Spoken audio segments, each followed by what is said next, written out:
Et ça tourne. Vous êtes sur Objectif Photo et aujourd'hui je vous donne 6 conseils pour améliorer vos photos. Jingle.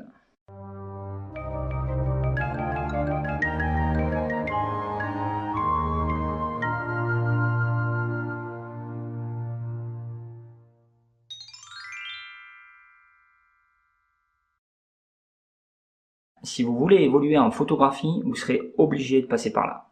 Les contraintes. J'entends par là de sortir avec le minimum de matos possible. Juste votre appareil photo et un objectif, de préférence avec une focale fixe. Ça vous évitera de réfléchir si vous shootez avec un 35 mm, avec un 50 mm ou avec un 80 mm. Ça soulagera aussi votre dos et vous pourrez vous concentrer sur l'essentiel. En partant avec un seul objectif à focale fixe, vous serez obligé de réfléchir pour faire de belles photos. Croyez-moi, ça marche.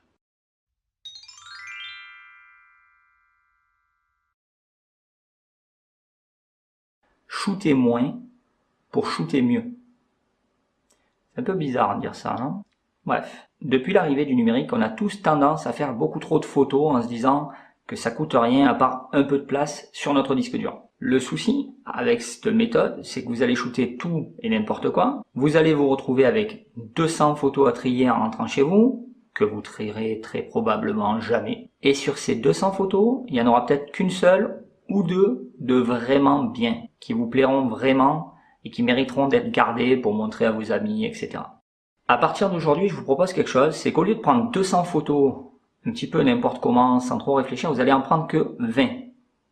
C'est pas beaucoup, enfin en tout cas ça peut paraître pas beaucoup, mais si vous réfléchissez vraiment, ça va vous aider à prendre 20 belles photos. Voilà. Au lieu de vous retrouver avec 200 photos à trier que vous trierez jamais et qui finiront probablement à la poubelle parce que la moitié sont floues ou alors inintéressantes, même si je comprends, ça fait des souvenirs, vous vous retrouverez qu'avec 20 photos, mais 20 photos sublimées, réfléchies et que vous aimerez garder.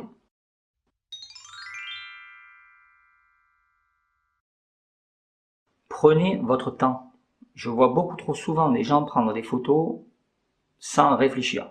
Ils se disent « Tiens, le Grand Canyon, j'ai qu'à poser mes enfants là et puis prendre une photo. » Alors ok, c'est une photo souvenir qui est capturée et ça c'est cool. Ce qui est dommage, c'est que s'il avait pris un temps de réflexion, il aurait pu avoir une photo comme ça.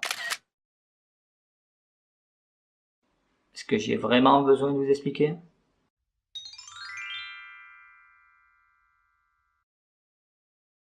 Alors c'est lié au temps, prenez le temps d'explorer des lieux avant de prendre des photos. Encore une fois, ça sert à rien de ramener 200 photos chez vous qui vont être inutiles et vous les regarderez jamais.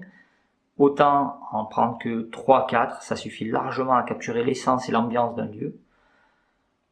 Mais réfléchissez-les. Voilà, donc explorez avant, prenez vos photos ensuite.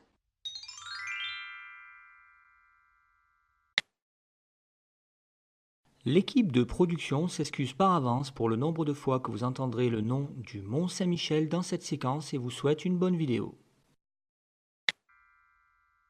De partout où vous allez, tout le monde prend des photos. Il sera donc pas rare que si vous allez au Mont Saint-Michel, il y ait des touristes qui prennent des photos. Vous les verrez poser devant le Mont Saint-Michel, vous les verrez prendre en photo le Mont Saint-Michel et vous les verrez prendre les fleurs dans les jardins du Mont Saint-Michel. Ça fait beaucoup de Mont Saint-Michel ça quand même. Ouais. Toi aussi t'as le nez qui te gratte, vas-y, hein, fais-toi plaisir, c'est l'entracte. Tiens même, je vais en profiter pour boire un coup. Vodka pomme. Je rigole, si on peut plus rigoler. Enfin bref. J'en étais où? Le Mont Saint-Michel, le Mont Saint-Michel, le Mont Saint-Michel. Donc ils prennent des photos du Mont Saint-Michel, voilà. Le conseil que je vous donne ici, c'est d'observer les autres. Pourquoi ils prennent une photo à tel endroit? Qu'est-ce qui les interpelle pour prendre une photo? Une fois que vous avez cette information, demandez-vous ce qui ferait une meilleure photo. Je vous dis pas de copier, je vous dis de faire mieux.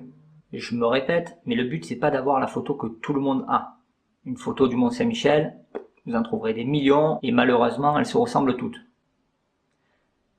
Mon conseil ici c'est de capturer des images qui a votre style, votre identité, et que vous soyez fiers de garder et de montrer ces photos quand vous allez rentrer chez vous.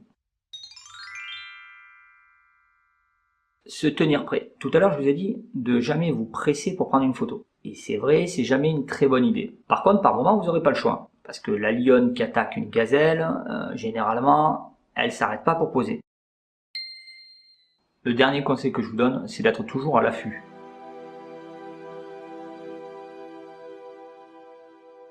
Soyez toujours prêt. Observez la lumière, observez les gens. Soyez attentif à ce qu'il se passe, à ce qu'il va se passer ou ce qui pourrait se passer. Tenez-vous prêt à capturer des moments uniques. Car n'importe où vous vous trouvez, un moment magique peut se produire.